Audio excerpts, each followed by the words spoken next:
Yo, what is going on YouTube? This is your boy Dan, aka aDrive. I bring you guys week 3 of the GBA, our pregame press conference and team builder here for the New York Metapods taking on the Borussia Donphan and coach Scizor, Lars here. Now, if you guys don't know, Lars is a tremendous battler. We actually were able to play him in the playoffs last season, and we faced him twice in the regular season last season. We were able to come out on top 2-1 so far in our 3 matches, but this match is looking to be a pretty good one. He's got a great team this season, and he's so far 1-1. Now, obviously, we started off a bit rocky this season, losing last week to MV, which is a bit of a disappointment, but I don't think we played too poorly. Just made some misplays. That first play with the Galvantula was a bit crucial, but he just really prepped well, and having that berry on that Togekiss really kind of messed us up there at the end when I thought we had an open door for Victini. But such is life, man. You can't win every game, so our goal is to try to bounce back this week and hopefully pick up a win and gain some momentum here. If we do win this week, we're actually not in bad shape. We'll be essentially tied with Lars in 3rd place or whatever, potentially even 2nd place, I think, depending on how Nick does or whatever. I'm not exactly sure, but either way, so we're not out of anything, guys. It's only 2 weeks in. There's 12 weeks. You know, we have plenty of time to kind of make up for the 2 losses, obviously, but we need to start making progress now because we don't want to fall into a deeper hole. So either way, let's take a look at Lars's team here. Like I said, he's a very, very good battler. He's got a great team here. And the first Pokemon he has is his Scizor, of course, his little mascot Pokemon there. I 100% expect Scizor to come to this match. Scizor's obviously a very good Pokemon in the fact that it could set up. It could also be a defogger.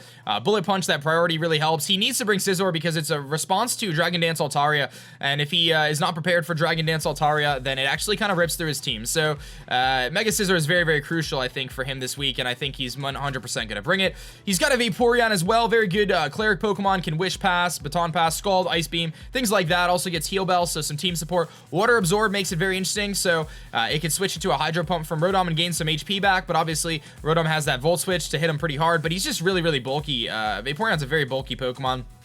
Typically spread status around with toxic, things like that, so you do have to keep an eye out for that. He's got his Landorus Incarnate, which is banned in standard format, but is allowed in the GBA. He almost swept me with it twice last season. He swept me with it once. The other time I was able to kind of get by unscathed and win a match, but Landorus is a huge, huge problem.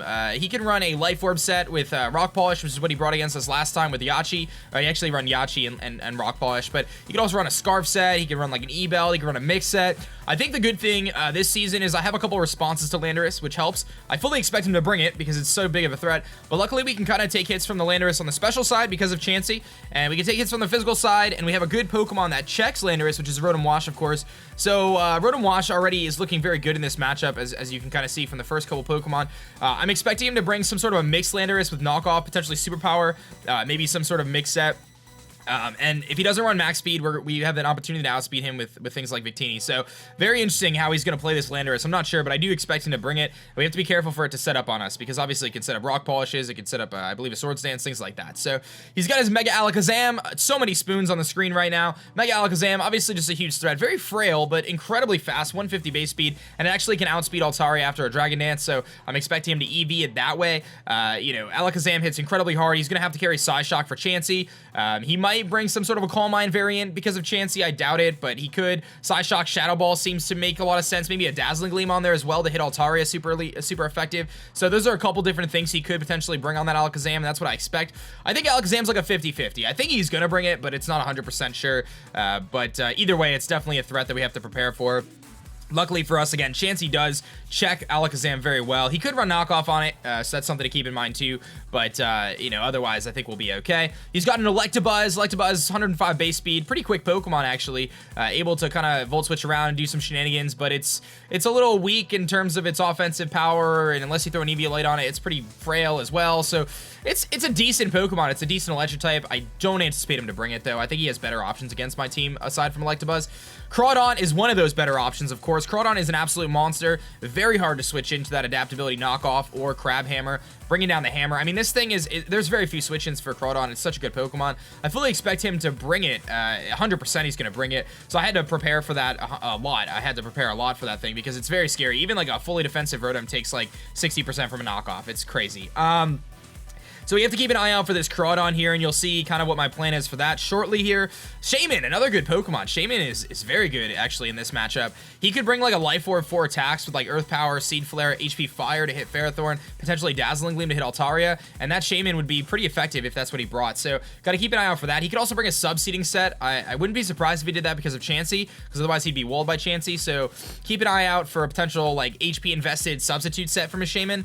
So those are a couple of things that I think he could potentially rock with. I think he's going to bring the Shaman as well. He's got the Skuntank here, a Defogging Monster, Pursuit Trapper for Victini. I believe it gets Sucker Punch, if I'm not mistaken. Poison Jab, Sludge Bomb, and one of the key moves that Skuntank gets and why I think he's going to bring it is it gets Fire Blast and Flamethrower to hit Ferrothorn. So he could potentially bring some sort of a mixed Skuntank to potentially check Ferrothorn and help him out against that thing. So I wouldn't be too surprised if he brought it. But either way, I think we can handle it. Aromatisse is actually kind of scary. I know it's just an Aromatisse, very slow but relatively bulky Pokemon, hits kind of hard. I'm gonna have to be careful if he brings that because you'll see with my team, I don't necessarily have a lot for Aromatisse just because of its sheer bulk, but still I think we can handle it. It's just, it could pass wishes as well, just wish and switch out. It also can Heal Bell and Moonblast, Trick Room Setter, but Trick Room doesn't really make sense with his team. He's got a Mesprit here, Levitator, Stealth Rocker, a couple different options there. Could run Trick, could be a U-turner. I don't really anticipate Mesprit though. I think he has a lot of better options for my team, but it could be a bring. He could run Dazzling Gleam on it. It's got a decent speed stat, things like that. So Mesprit's a maybe. And then his last mon is his Lego guy, his Drudagon here, Poop Dragon as he called it last season. Drudagon is his primary response to Victini, and we saw that last season. 3 games in a row, he brought Drudagon, and his Drudagon was designed to take on Victini. And the reason for that is because Choice Banded Victini absolutely destroys teams, and if you don't have a good response for it, it's going to be problematic. So, unfortunately, because of that thing, I'm a little tied, and here we are in our 4th match. This is basically our 4th match, and we have a lot of duplicates on our teams. He had the Landorus and the Drudagon, and some other, and some of the stuff on my team is the same, like the Victini. So, it's kind of like our 4th matchup, essentially, with a lot of the same pieces. So, at this point, it's very challenging a team build when we've already faced 3 times and now it's our 4th time, and it's a guessing game. So I went with what I felt was the safest and the most comfortable way to approach that Drudagon with Victini and stuff like that. So we'll see how it pays off. But anyway, let's jump into our team here because that's the fun part. So the first Pokemon we're bringing is really cool. We're actually going to be bringing our Mega Altaria this week. Of course, this time I'm running a very unique set. I noticed an opportunity for a Dragon Dancing offensive set with like, Earthquake in return or Frustration or whatever. It actually 2-hit KOs most of his team after a Dragon Dance, but again, I do get outsped by the Alakazam even after a Dragon Dance, and I felt like this set was better. So I'm running Cotton Guard, and I've got a decent amount of speed. I've got enough speed to outspeed max attack. Max speed Adamant Crawdon. So if he runs Adamant Crawdon, we outspeed. If he runs Jolly, we don't outspeed, so that's kind of important. But we've got Hyper Voice on there, which absolutely shreds things like Drudagon and Crawdon. It just destroys a lot of his team. Fire Blast to hit the Scizor, which is really nice. Ruse for longevity, and Cotton Guard. So Cotton Guard, if you don't know, it raises your defense by 3 stages, and if we're able to get the Cotton Guard up, that allows us to take like things from that Crawdon, things from that Scizor. I mean, any attack from those Pokemon from the physical side are only going to do like, 20%. It really does so little because of that Cotton Guard really boosting your defenses up. So my hope is this is my primary response to Crawdon because I don't really have another good answer on my team, a reliable switch into Crawdon. So I figured Altaria could be that Pokemon, and I thought the Cotton Guard could be really cool on this Pokemon. So trying to get a little creative here aside from this standard Dragon Dancing variant. And again, you can see the EVs on the screen, but we've got a lot of HP, a little bit of speed, a little bit of defense, and then a good amount of special defense with that calm nature. Our next Pokemon is going to be our Flygon here, our Jet, coming back after week 1. We're running Adamant, Choice Scarf, enough speed to outspeed max speed Alakazam. I don't anticipate him to go max speed, but just to be safe, Earthquake U-turn, Outrage Defog with the Scarf. So we have a Scarf Defogger, kind of weird, but if he starts to Hazard Stack for some reason, if he gets up like Stealth Rocks and they're kind of annoying, I can get them away. But this thing could actually be a late game sweeper and also a great pivot with that U-turn, allowing me to break some substitutes and simply just come in and click Outrage once the Scissor's gone. We've got a lot of opportunities there, especially if Aromatisse is not brought, which I feel like it might not be. He may because I have so many dragons, but simultaneously Altaria typically doesn't run dragon coverage anyway, so might not make that much sense. But I really like this thing, especially if he does bring the Skuntank. Allows me to go for the Earthquake against that thing. Also, it's just a fast Pokemon that can hit pretty hard, so not incredibly hard, but hard enough, I think, and it's got high power stab moves. So I think Flygon could put in some work this week. Again, max attack, enough speed to outspeed the Alakazam no matter what. Our next Pokemon is going to be our Galvantula here, our Aragog here. Focus Sash without sticky webs. And you might be like, aDrive, what are you doing, Dan? What are you doing? Well, this is kind of like a bluff lead here. I didn't want to run sticky webs this week because I didn't think it was going to help my team that much. I didn't really see the advantage, and I felt like it would have forced me to put too much emphasis on putting up sticky webs, as things like Landorus are going to be faster than me anyway, and, you know, it was because it's above the ground and stuff, and Crawdon has priority, and Scizor has priority, and it just didn't really make a whole lot of sense. Plus, he's going to have a Defogger and Skunk Tank or Scizor anyway, so I decided to kind of stray away from the sticky webs this week, but I also realized that Galvantula has a pretty good matchup against his team, running Thunder and Bug Buzz, Hidden Power Ice, which has hit the Landorus. We actually have a chance to Oko from full. I think it's about a 50% chance to Oko from full if he doesn't have HP investment. Probably not a chance I'm going to take. And Sucker Punch, actually, with a little bit of attack investment.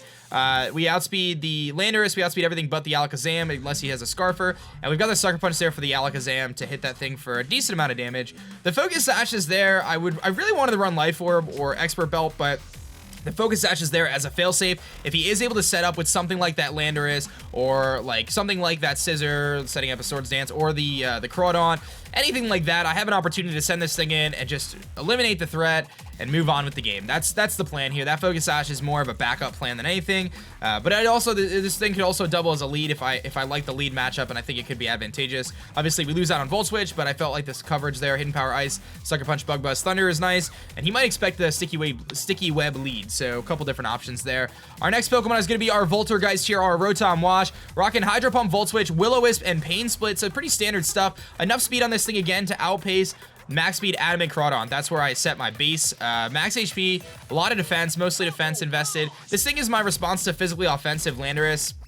Again, I'm expecting a sort of a mixed variant on his Landorus, but either way, this thing is there to check that thing, and it also gives me a decent switch into priority from the Scizor, gives me a couple switch-ins to a couple other things. It's just a good pivot Pokemon, and obviously having the opportunity to Volt Switch is really nice, so, excuse me, I was just eating some hot peppers, so so this Rotom here is hopefully going to be putting in the work, and again, it's my primary check to Landorus. The next Pokemon we're bringing is our Sunnyside, and I did debate quite a bit whether I was going to bring Chansey or not this week, because it did get set up on the first week, but, you know, I had a lot of success with Chansey in Season 4, and while I think a lot of coaches are going to try to take advantage of it to set up on me, I think it's still a very good Pokemon. I think it still could fit very well on this team, and I'm not dropping it. I'm going to use it as of right now and hopefully make it work. So what this Pokemon does is it deters the Shaman, it deters the Alakazam, it deters the Landorus, especially if he's special. It switches in on Vaporeon every time. Now, he could Baton Pass out, but nevertheless, we've got the Seismic Toss on there, Soft Boiled, Heal Bell counter, pretty standard stuff. Just team support and just a generally, you know, good bulky Pokemon. Obviously, I could take any hit from any one of his Pokemon and fire back a counter if I could predict it right, but a little bit risky there. So we'll have to be very careful and make the right predictions. And last but not least, guys, our captain of the team, Victini, V-Drive here coming back after 3 kills last week. So great showing last week, despite not being able to win the match. Did put up a good game. Max speed to speed tie with Shaman. And we also, excuse me. A lot of the times, Landorus isn't prepared to, he's been EVing his Landorus to actually outpace, like, Adamant Victini, I think. So he might not actually run max speed on Landorus. So he might actually outpace that thing. But we've got Blue Flare, Thunder, U-Turn, Dazzling Gleam. Fully special with U-Turn, obviously. Dazzling Gleam over Glaciate because the Blue Flare almost knocks out the Landorus anyway. And I'm not going to stay in on Landorus. So Dazzling Gleam hits the Druddigon harder and allows me to 2-hit KO that. Glaciate would be a little iffy if he run a lot of special defense investment. And his primary switch, and I do anticipate, is that Druddigon. So this is our Victini here. And again, Expert Belt really helps us out there. He doesn't have a lot of switches to this thing. This thing can actually rip through his team if I give it an opportunity to do so. Obviously, that Crawdon is scary, but we have our Voltorgeist and we have our Altaria to switch in and some things like that. So that is our team, ladies and gentlemen. That's what we're rocking with this week. So hopefully we can bounce back after a rough start and pick up our first win in the match, or of the season, against Lars. Very tough opponent, guys. I'm going to do my best to win this game, and we'll see how it goes. So hopefully you guys enjoyed the video. Like it if you did, and I'll see you guys tomorrow for our Week 3 match against the Borussia Donphan. My name is Dan. I'm the coach of your New York Metapods, and I'm going to catch you guys later. Peace.